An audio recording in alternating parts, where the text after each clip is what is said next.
que você e eu pudéssemos, nesta manhã, refletir sobre a verdade bíblica.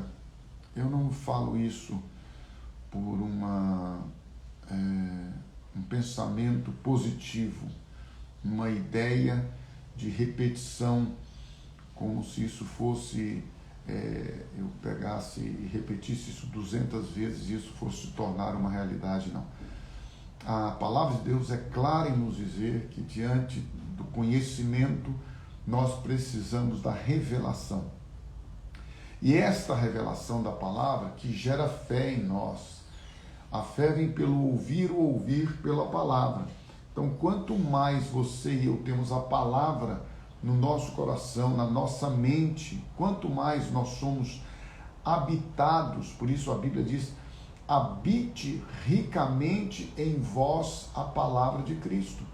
Quanto mais nós somos habitados ricamente, abundantemente, transbordantemente desta palavra, ou habitados, que eu prefiro, pela palavra de Deus, pelas Escrituras Sagradas, quanto mais nós temos a palavra, mais a nossa mente é renovada. A Bíblia diz, sede transformados pela renovação do vosso entendimento. Abriu-lhes o entendimento para compreenderem as Escrituras, a palavra de Deus. Então, se você olhar as lives, as pregações, você vai entender que nós estamos sempre repetindo estas verdades. E por que repetindo? Porque Paulo diz assim, não me canso de dizer-vos ou de escrever-vos as mesmas coisas, porque é segurança para vós. A nossa vida vive, ela experimenta, a nossa vida é permeada de situações que nós não planejamos.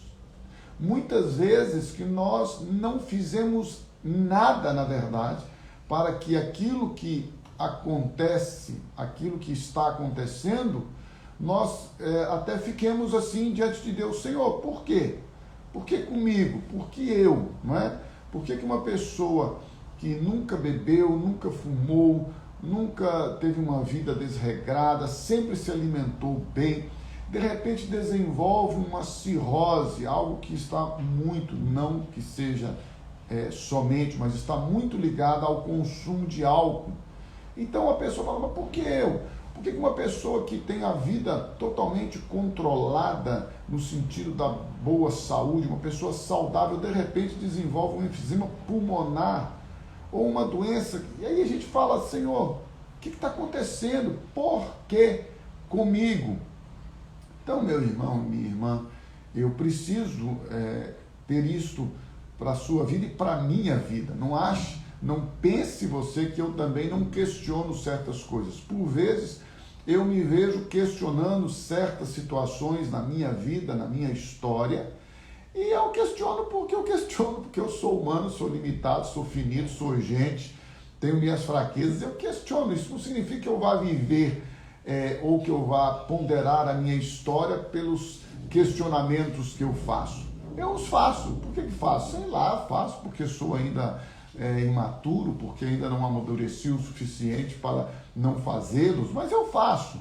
E diante destas questões ou destes questionamentos, que muitas vezes eles são fruto daquilo que me falta de maturidade, de intimidade com o Pai, de melhor conhecimento ou firmeza nas Escrituras, eu ainda assim continuo crendo que Deus é poderoso para realizar coisas novas, para realizar o melhor dele na minha vida, na minha história.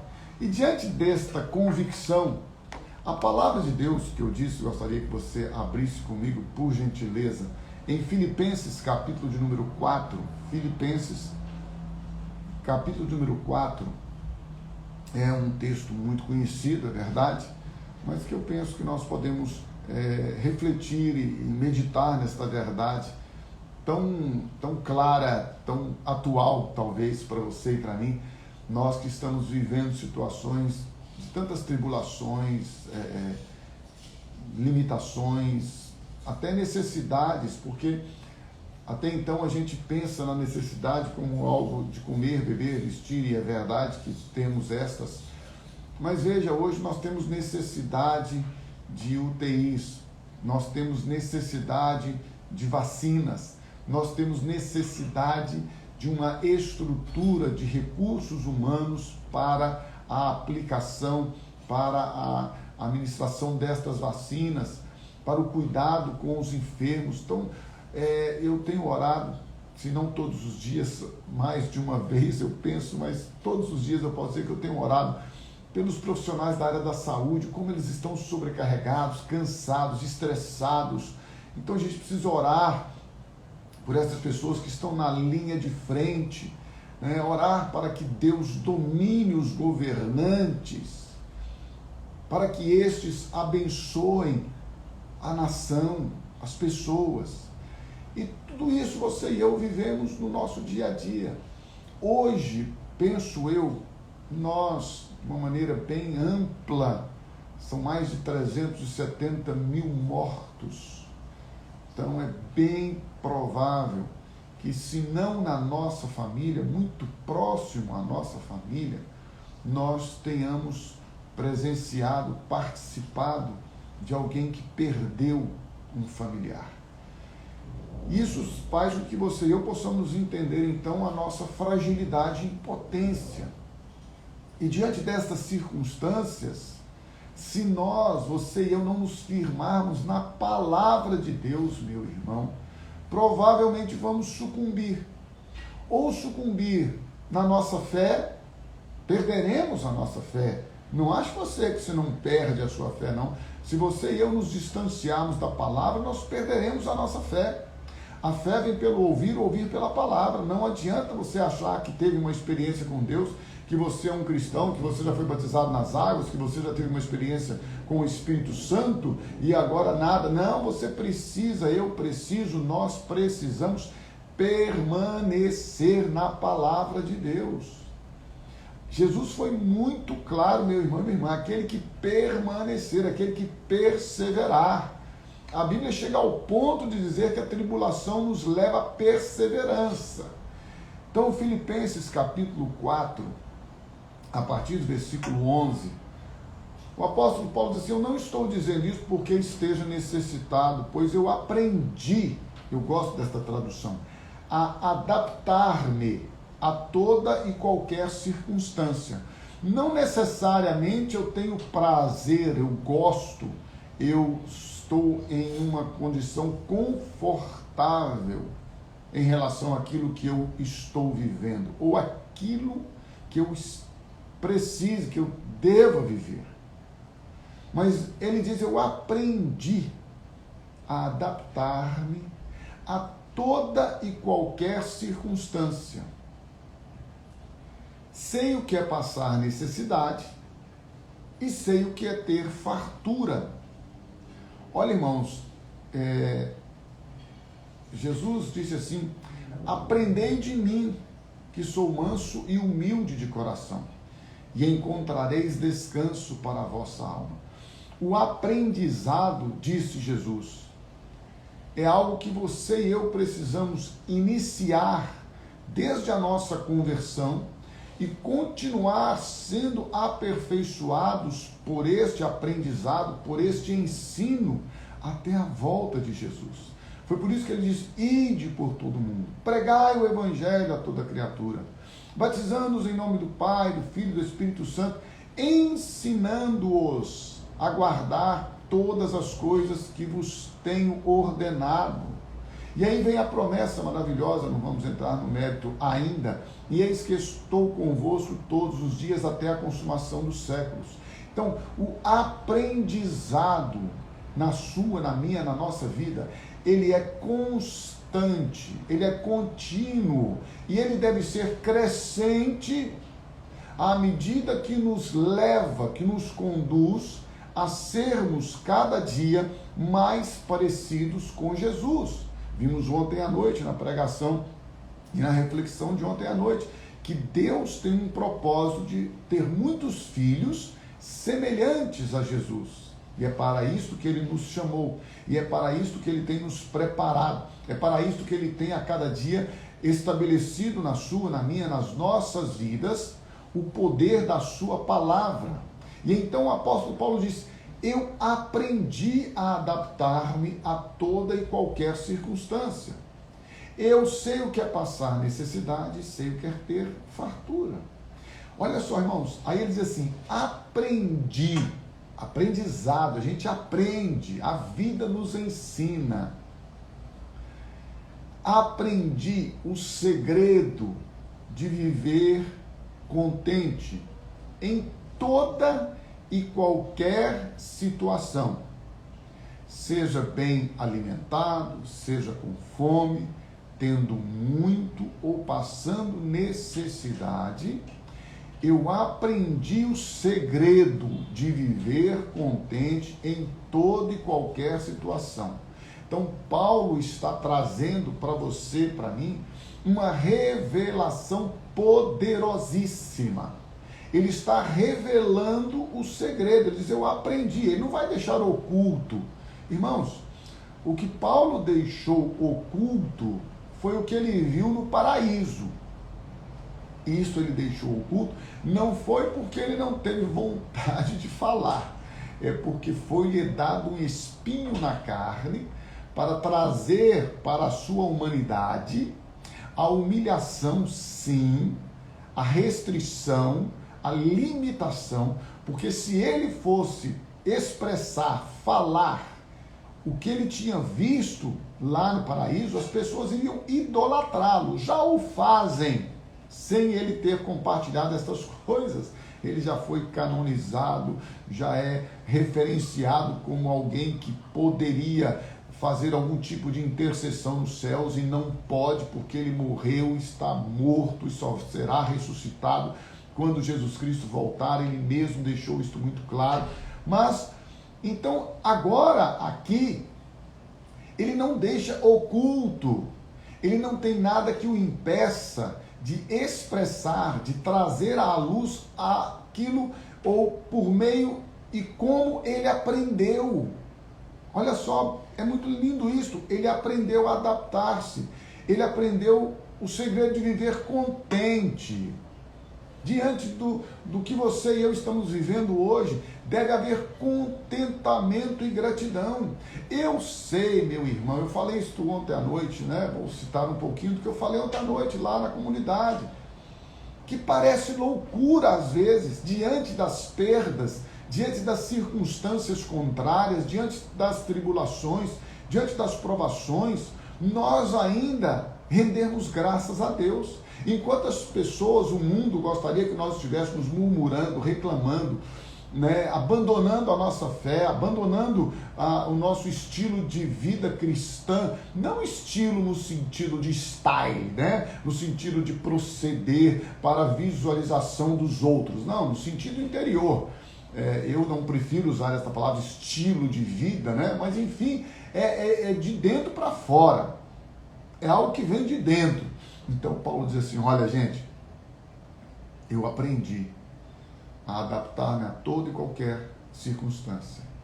Eu aprendi o segredo de viver contente em toda e qualquer situação. E então ele diz no versículo de número 13 de Filipenses 4: tudo posso naquele que me fortalece. Posso todas as coisas nele. Posso, por meio dele, ser vencedor, ser vitorioso em todas as coisas. Quando você e eu entendemos isto, muda toda a nossa perspectiva de vida e de existência. Porque agora, Paulo, as Escrituras Sagradas estão nos conduzindo a uma experiência bíblica, meu irmão e minha irmã. Olha só, é uma experiência bíblica. O aprendizado tem como fundamento, como base, como alicerce o Senhor. O Senhor é a base, o Senhor é o alicerce do nosso ou para o nosso aprendizado. Tudo posso. Aprendi o segredo, ele falou. Eu aprendi o segredo de viver contente em todas as coisas. Eu aprendi, sabe como é que é? É o seguinte, é nele. Eu tudo posso naquele que me fortalece. posso todas as coisas por meio daquele que me fortalece. O Senhor é quem me sustenta, o Senhor é quem me guarda, o Senhor é quem me livra, o Senhor é quem... Ele é que é o meu refúgio, Ele é que é o meu pastor, Ele é que é o meu provedor. Eu posso ter em abundância ou eu posso padecer necessidade. Com Ele, nele, por meio dele, eu posso suportar todas as coisas. Eu não tenho que ter prazer em todas as coisas, principalmente nas ruins, mas eu posso adaptar-me em todas as circunstâncias para vencer, para viver, e não para murmurar, para reclamar, para espraguejar, para abandonar a minha fé. Diante das circunstâncias contrárias, eu posso todas as coisas naquele que me fortalece.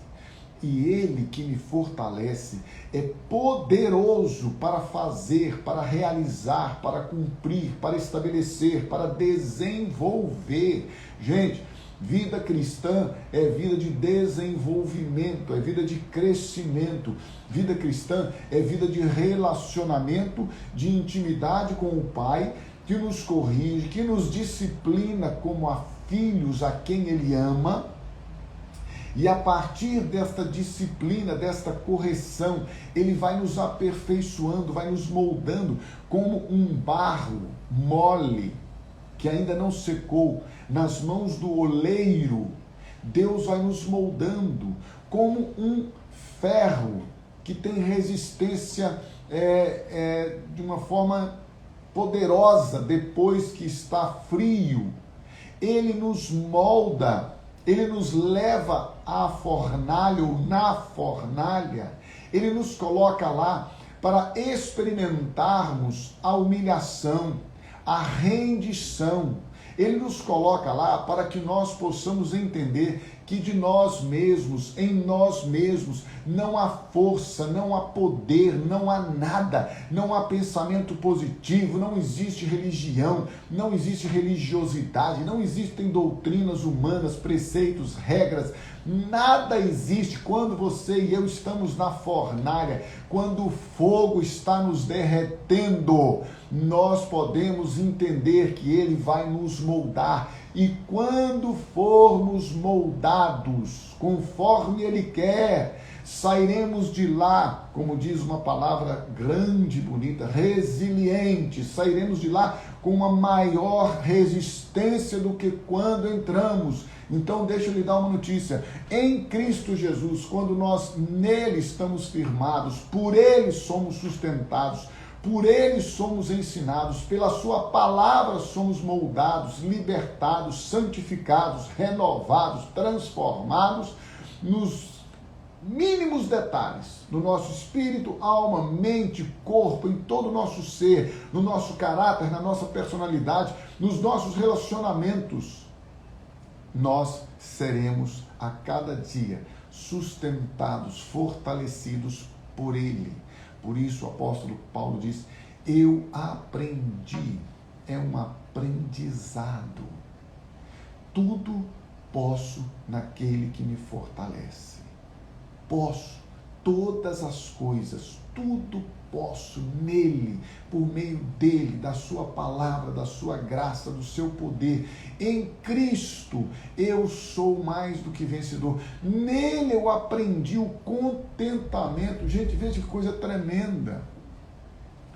1 de Timóteo, capítulo 6, versículo 8, traz a seguinte expressão: tendo o que comer e com que vestirmos, estejamos com isto satisfeitos.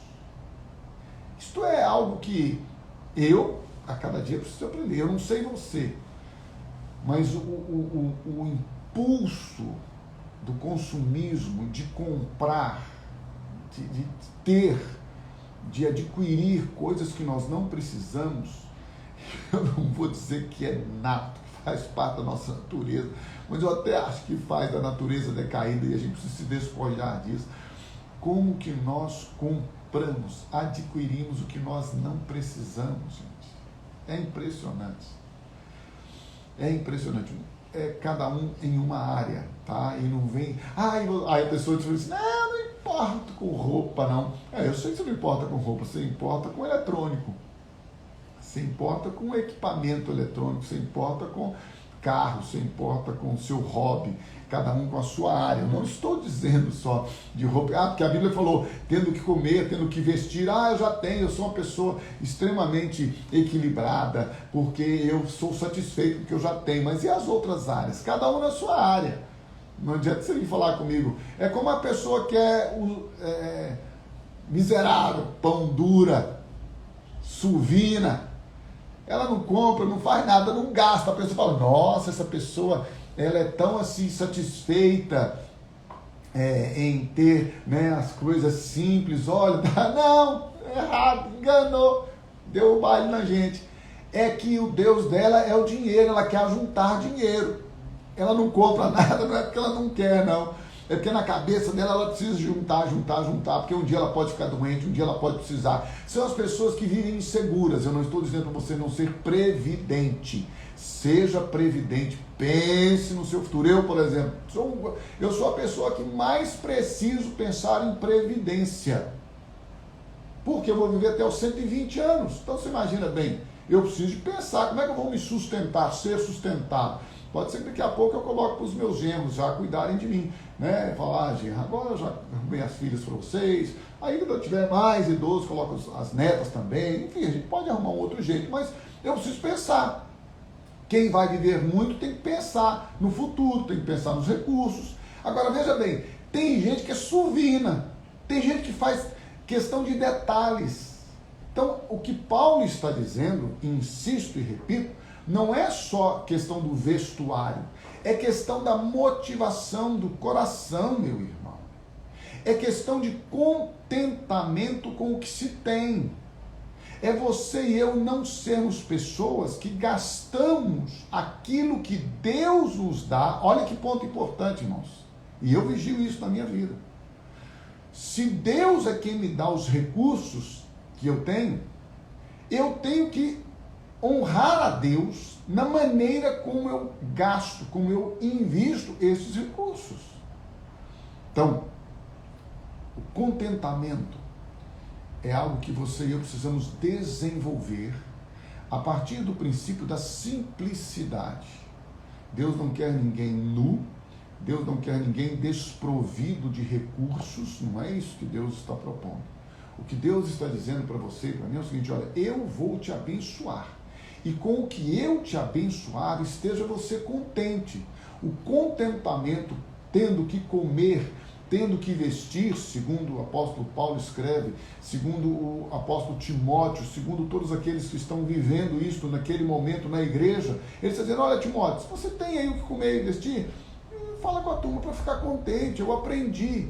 O segredo está que eu posso todas as coisas naquele que me fortalece. E se é Ele que me fortalece, eu tenho a certeza, a confiança de que Ele vai suprir todas as minhas necessidades.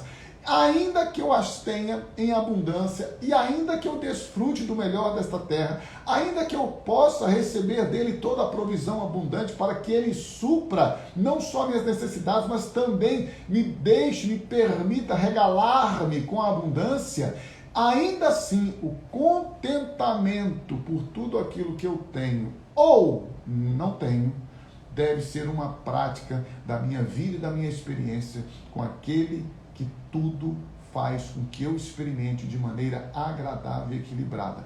É um texto que eu penso que é muito interessante.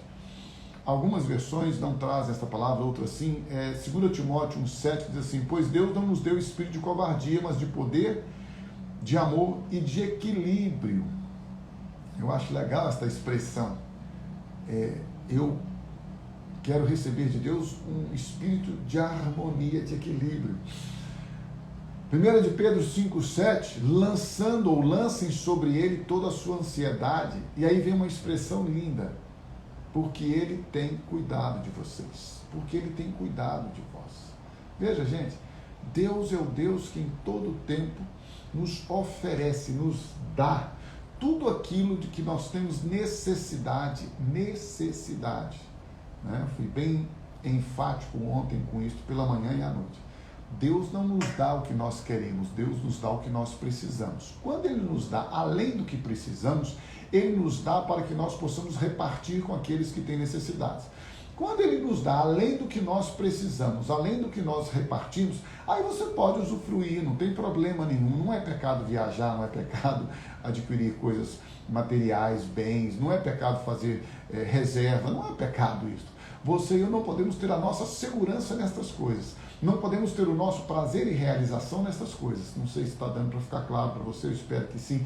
Mas a questão é, você precisa viver uma vida onde o contentamento seja a fonte, seja a base, para que você em todas as coisas possa ser mais do que vencedor. Ser vencedor, meu irmão e minha irmã, não é você triunfar sobre os seus inimigos e vê-los destruídos, vê-los derrotados. Eu tenho visto muito crente, muitas pessoas, eu falo dos crentes porque no caso aqui somos nós, né, que denominamos ou que nominamos ou que professamos ser crentes, apesar de que para mim isso não faz a menor diferença, mas enfim, para aqueles que dizem ser, então, se você realmente é crente, você não deseja o mal do outro, você não deseja a derrota nem o fracasso do outro.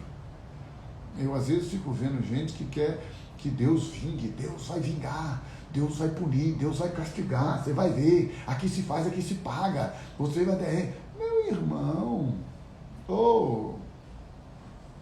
a Bíblia diz assim, olha, abençoe, bendiga, fale bem, profetize o amor, a graça, a misericórdia, a compaixão, a bondade, libere o perdão. Gente, a gente precisa aprender um pouquinho mais o que é vida cristã. Precisa aprender um pouquinho mais o que é evangelho, boas novas. A gente precisa entender um pouquinho melhor o que Jesus fala a respeito de vivermos uma vida coerente, sóbria. Abra comigo aí em Mateus, já que você teve a paciência, me deu o privilégio de estar com você nesta manhã. Deixa eu falar com você algo muito importante, meu irmão. A palavra de Deus, ela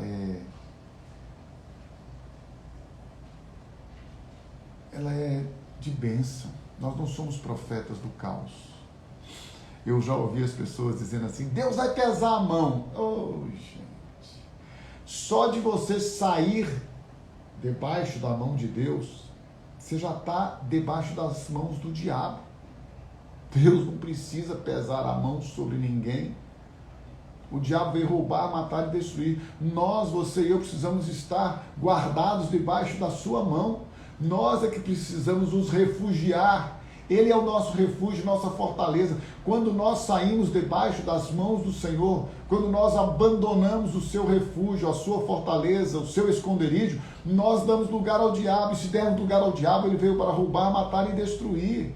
Mas você e eu somos canais de bênção, canais para abençoar.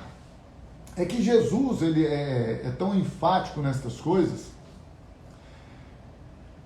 Abra comigo aí, Mateus capítulo 5, diz que Jesus assentou-se no monte e começou a pregar, começou a ensinar, e aí ele fala das bem-aventuranças.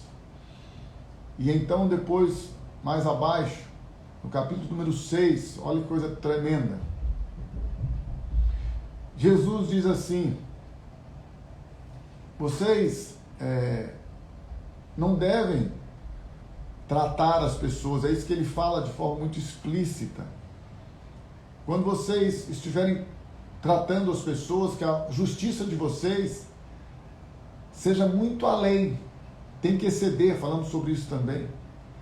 Que a justiça seja algo que venha como bênção. Versículo de número 19.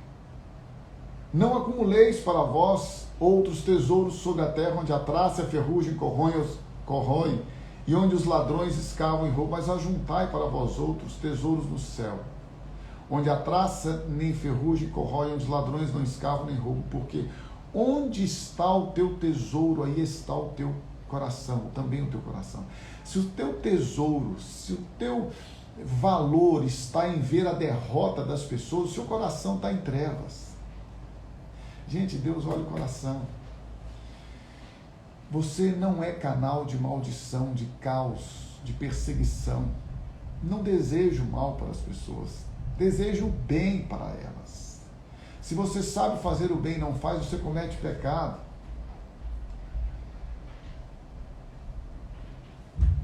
Mateus, eu já falei sobre isso aqui várias vezes. Jesus falou o seguinte, olha, Mateus capítulo 7.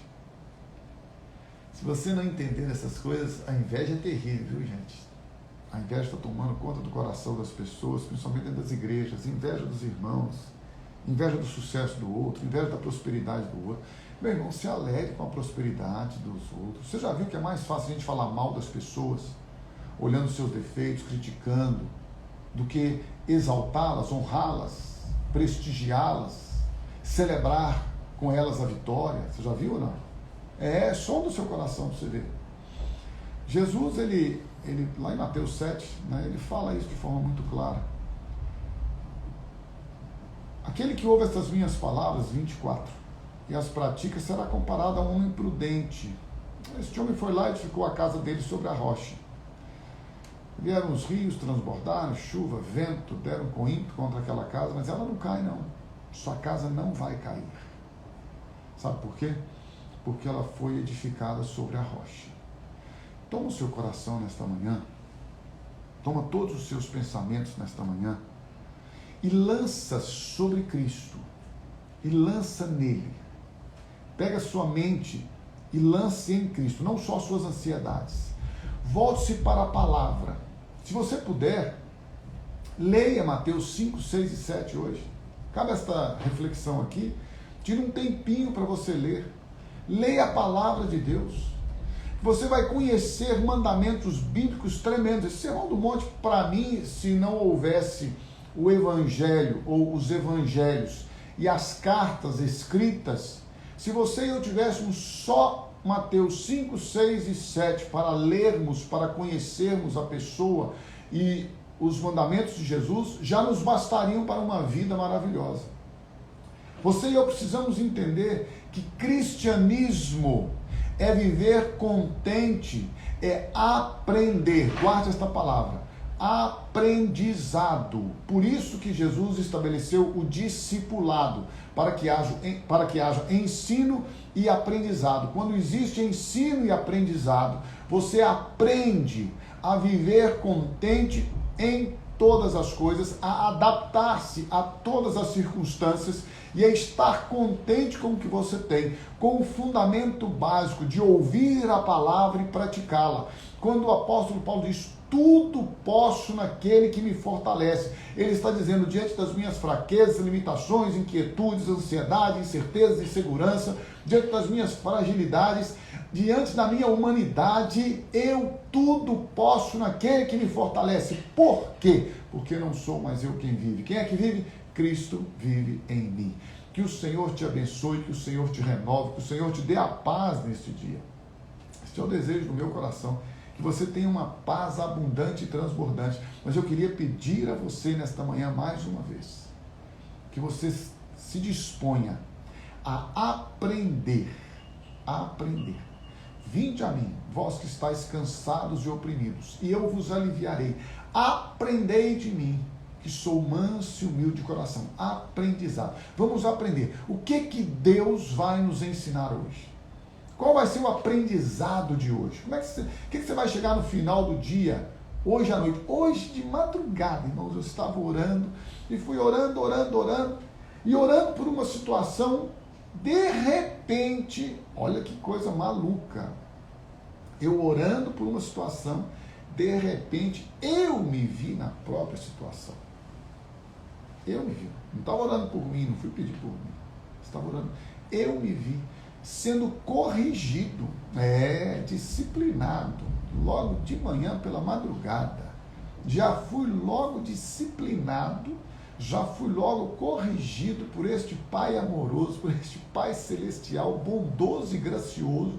Logo pela madrugada, Ele já me disciplinou, já me corrigiu, e eu já confessei a minha miséria, meu pecado, já confessei aquilo que estava no meu coração, que não era puro, que não tem nada de pecado sexual não, tá, gente? Eu estou falando de coisas que eu vejo da minha vida. Eu não sei você, mas eu tenho áreas na minha vida que eu preciso ser aperfeiçoado. E é por isso que eu oro ao Pai Celestial. Eu sempre quero receber dele a provisão de ensino, de cuidado, de limpeza. Ser limpo pela palavra, ser limpo pela revelação e pelo transbordar do Espírito Santo. Então hoje pela madrugada eu já fui disciplinado, corrigido e creio libertado, curado, sarado, porque eu disse ao meu Pai Celestial, eu quero aprender, eu preciso aprender, eu quero crescer na graça, no conhecimento do Senhor Jesus. Eu quero ser mais parecido com Jesus hoje do que eu fui ontem, e amanhã eu quero ser mais parecido com Jesus do que eu estou hoje, porque aquele que começou esta linda, maravilhosa, boa, perfeita obra de salvação, ele mesmo há de aperfeiçoá-la até a volta de Cristo Jesus. Portanto, que a bênção dele, a provisão e o amor dele, a paz dele esteja sobre você, sobre a sua casa, sobre a sua família, e que a história que ele já escreveu para a sua vida, ele faça com que em todo tempo você esteja sensível à voz do Espírito, para que ele então possa cumprir esta maravilhosa, esta perfeita obra de salvação.